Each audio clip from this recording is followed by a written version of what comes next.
24 जनवरी 2019 में प्रधानमंत्री किसान सम्मान निधि योजना की शुरुआत की गई, जिससे किसानों के कंधों को मजबूत किया जा सके। लेकिन अब इस योजना में जब फर्जीवाड़े का मामला सामने आया तो हड़कंप मच गया, जिसके बाद सरकार ने सख्त एक्शन लेने का आदेश दिया है।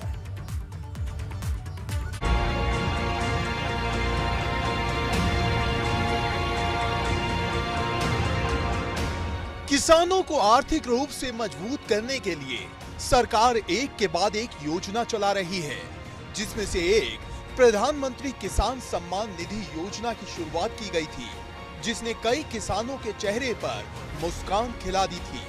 लेकिन अब इस योजना में फर्जीवाड़े की खबर ने हड़कंप मचा दिया है।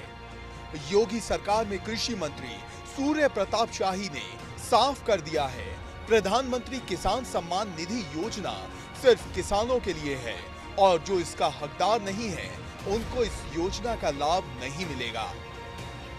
देखिए, उसके लिए मानक निर्धारित रहा है और मानक के भीतर यदि कोई सरकारी अधिकारी या कर्मचारी है जिसको सरकारी खजाने से वेतन मिल रहा है, जो लोग इनकम टैक्स पेई हैं या जिनकी आमदनी जो है इस प्रकार की है जिसके माध्यम से जो है वो 2 लाख रुपए से ज़्यादा की कमाई करते हैं, तो वो उससे जो है वो लोग उससे बाहर हैं। और कहीं शुरुआती दौर में जो आधार कार्ड के बिना कुछ लोगों ने फीडिंग करा दिया था, अब आधार कार्ड के फीडिंग के बाद जिनको पोर्टल ने नहीं एक्सेप्ट किया है वो उससे बाहर हुए हैं। दरअसल ये योजना 24 फरवरी 2019 को शुरू की गई थी। इस योजना के तहत उन तमाम लोगों को इसका लाभ नहीं मिल सकता जो सरकारी अधिकारी या सरकारी कर्मचारी है, जिनकी आय 2 लाख से ऊपर है, जो इनकम टैक्स भरते हैं। कृषि मंत्री सूर्य प्रताप शाही ने साफ कर दिया है, योजना की शुरुआत हुई, समय कम था इसलिए डाटा नहीं डाल पाए, लेकिन अब PMFS पोर्टल बन गया है, जिससे इस योजना में पारदर्शिता आएगी और वक्त पर सभी पात्र किसानों को योजना की किश्त मिलेगी। प्रशासनिक लापरवाही नहीं थी। उस समय योजना 24 फरवरी 2019 को यहाँ पर लॉन्च हुई थी और हमारे पास समय कम था, जिसके भीतर हमको लोगों को के डाटा को डालना था।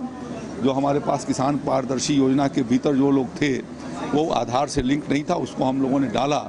अब PFMS पोर्टल बन गया है, जिसके माध्यम से आधार लिंक उसको कर दिया गया है और इस समय भी EKYC के माध्यम से गाँव के भीतर उन सारे लाभार्थियों को EKYC के साथ जोड़ा जा रहा है।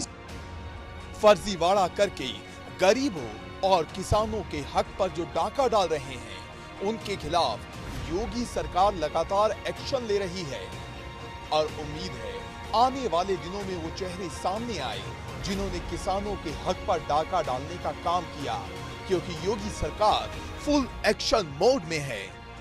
ABP गंगा के लिए गोरखपुर से नीरज की रिपोर्ट।